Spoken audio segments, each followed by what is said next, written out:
श्री स्वामी समर्थ. कशा आहात तुम्ही सर्व? तुम्हा सर्वांचं आपल्या चॅनलमध्ये खूप खूप मनापासून स्वागत आहे. तुमचा आजचा दिवस खूप छान, आनंदाचा आणि आरोग्यदायी जाओ आणि तुमच्या सगळ्या चांगल्या इच्छा स्वामी महाराज पूर्ण करो ही स्वामींचरणी प्रार्थना करते आणि आजच्या व्हिडिओला सुरुवात करते. 6 जुलै 2025ला देवशयनी आषाढी एकादशी आहे. आषाढी एकादशी हा दिवस खूप महत्त्वाचा आहे, कारण ह्या दिवसापासून चातुर्मास सुरू होतो. भगवान श्री हरी विष्णू योग्य निद्रेत जातात आणि चातुर्मास सुरू होतो आणि जो चातुर्मास आहे तो देव उठणी एकादशीला संपतो. म्हणून तर ह्या 4 महिन्यामध्ये भगवान विष्णूंचे जे तत्व आहे ते ह्या पृथ्वी तलावर खूप जास्त जागृत झालेले असतात. म्हणून तर ह्या 4 महिन्यामध्ये ह्या चातुर्मासमध्ये खूप जास्त व्रत वैकल्य केले जातात, पारायण केले जातात, उपवास केले जातात. मग त्याच्यातच श्रावण महिना येतो, भगवान शंकरांची सेवा केली जाते. त्याच्याच बरोबर गणपती येतात, गणपती बाप्पांची सेवा केली जाते. मग नवरात्री येते, आपल्या कुलदेवीची सेवा केली जाते.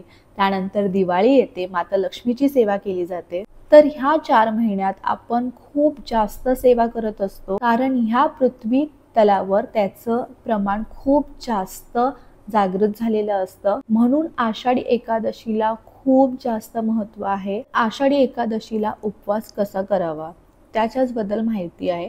तर बघा, काही कारणामुळे आपल्याला उपवास करणं शक्य होत नाही. काही खूप लोकांच्या गोळ्या चालू असतात, तर त्यांना खाणं कंपल्सरी आहे. प्रेग्नेंट आहेत, खाणं कंपल्सरी आहे. तर बघा, तुम्ही उपवास करा किंवा नका करू, पण काही नियमांचं तुम्हाला पालन करायचं आहे. तर तेच आपण आजच्या व्हिडिओमध्ये बघणार आहोत. तर व्हिडिओला सुरुवात करते. व्हिडिओ शेवटपर्यंत नक्की बघा. 6 जुलै 2025ला आषाढी एकादशी आहे. वार रविवार आहे.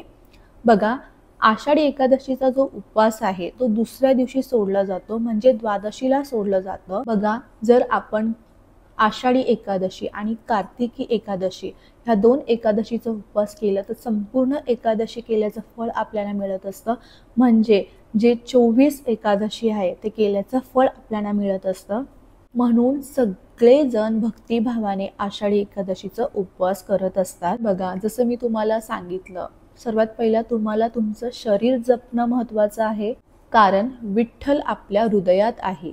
काही कारणामुळे तुम्हाला काही अडचण असेल, त्याच्यामुळे तुम्हाला उपवास करणं शक्य नसेल, तर तुम्हाला थोडेफार नियम तुम्हाला पाळायचं आहे. आता बघा, रविवारी एकादशी आहे, तर काही लोक काय करतात, शनिवारी मांसाहार करतात, म्हणजे रात्री 10-11च्या अगोदर खातात आणि मग दुसऱ्या दिवशी एकादशीचा उपवास ठेवतात.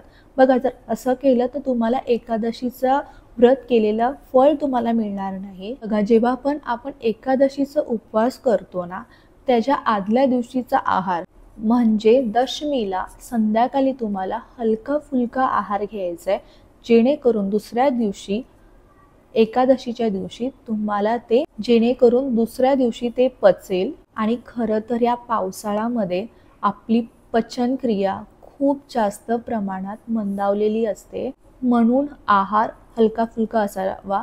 काही ठिकाणी काय होतं, लोक संध्याकाळी 7 नंतर जेवत नाही. ज्यांना एकादशीचा उपवास करायचा असतो ते लोक आदल्या दिवशी संध्याकाळी 7च्या अगोदरच जेवून घेतात. आपण वर्किंग आहोत, जर लगेच आपल्याला 7ला स्वयंपाक करून जेवण करणं शक्य होत नाही, तर तुम्ही हलका फुलका आहार घेऊ शकता. कृपया करून शनिवारी एकादशीच्या आदल्या दिवशी मांसाहार, धूम्रपान, मद्यपान हे सर्व करून जर तुम्ही रविवारी आषाढी एकादशीचे उपवास केलं तर त्याला काही अर्थ नाही. एकादशीचा जो दिवस आहे रविवारी पूर्ण दिवस तुम्हाला उपवास करायचा आहे. तुम्ही उपवासात भगर खाऊ शकता, खिचडी खाऊ शकता, जे फलाहार तुम्हाला खायचे तुम्ही खाऊ शकता, फळं खाऊ शकता. आता दुसऱ्या दिवशी द्वादशीला उपवास कसं सोडायचं असतो का, उपवास सोडताना आता बघा, सकाळ आहे, सोमवारी तुम्ही उपवास सोडणार तर चला आता सकाळ आहे, पाऊस आहे, तर पहिला चहा बिस्किट खाऊन घ्यायचं, हे ते खायचं नाही. तुम्ही 10 वाजता जेवण करा किंवा 12 वाजता करा, पण तुम्हाला पूर्ण जेवण म्हणजे पूर्ण अन्न तुम्हाला खायचं आहे. वरण, भात, भाजी, चपाती, व्यवस्थित अन्न तुम्हाला खायचं आहे. बिस्किट, खारी, चल ब्रेड खाते असं नाही. उपवास सोडताना तुम्हाला पूर्ण ताट जेवण घ्यायचं आहे आणि व्यवस्थित तुम्हाला उपवास सोडायचा आहे, अन्न खायचं आहे तुम्हाला. जे लोक काही कारणामुळे बघा, ज्यांना शुगर आहे, BP आहे, गोळ्या घ्यायच्या असतात, प्रेग्नेंट आहेत, तर तुम्हाला गोळ्या वगैरे तो खाणं कंपल्सरी आहे. मग अशा वेळेस तुम्ही उपवास नाही केलं तरी चालेल. बघा, विठ्ठल हे आपल्या हृदयात असतं. तुम्ही विठ्ठल विठ्ठल विठ्ठल असं त्यांचं नाम घेत राहावा. विठ्ठल विठ्ठल विठ्ठल असं जरी तुम्ही म्हटलं तर तुम्हाला त्याचं खूप चांगलं अनुभव येईल. आणि नक्की प्रत्येकाच्या हृदयात विठ्ठल विराजमान आहेत. आता तुम्ही उपवास करत असाल किंवा नाही, पण एकादशीच्या दिवशी, ज्या दिवशी एकादशी आहे त्या दिवशी तुम्हाला भात खायचा नाही आहे, तुम्हाला तामसिक पदार्थ खायचा नाही आहे, कांदा लसूण खायचा नाही आहे. जे कोणी मद्यपान धूम्रपान करत असेल त्या दिवशी तुम्हाला ते नाही करायचं आहे. काय, उपवास जर तुम्ही नाही करणार आहात, तुम्ही जेवणार आहात, तर त्या दिवशी एकादशीच्या दिवशी तुम्हाला रविवारी कांदा लसूण नाही खायचं आहे आणि भात चुकूनही खायचं नाही आहे. त्यात द्वादशीला म्हणजे दुसऱ्या दिवशी सोमवारी जेव्हा तुम्ही नैवेद्य अर्पण करणार आणि तुम्ही उपवास सोडणार आहात, मग द्वादशीला तुम्ही डाळ भात, वरण भात, चपाती, भाजी खाऊ शकता. आणि बघा, एकादशीच्या दिवशी देवाचा सुद्धा उपवास असतो, तर तुम्ही नैवेद्य अर्पण करताना एकादशीच्या दिवशी देवाला सुद्धा तुम्ही खिचडी नैवेद्याला दाखवू शकता, भगर दाखवू शकता नैवेद्याला, फळं तुम्ही नैवेद्याला ठेवू शकता. ना काही व्यसन आहे, मद्यपान धूम्रपान तुम्ही शनिवारी बघा, एकादशीच्या आदल्या दिवशी पण नाही करायचं आहे, एकादशीच्या दिवशी तर तुम्हाला करायचंच नाही, पण दुसऱ्या दिवशी जेव्हा तुम्ही उपवास सोडता त्या दिवशी पण तुम्हाला नाही करायचं आहे. तुम्ही आजारी असाल, तुम्हाला गोळ्या वगैरे घ्यायचं असेल तर बघा, तुम्ही उपवास नाही केला तरी चालेल, कारण आपलं शरीर जपणं खूप महत्त्वाचं आहे. बघा, एकादशीच्या दिवशी तुळशीचा सुद्धा उपवास असतो.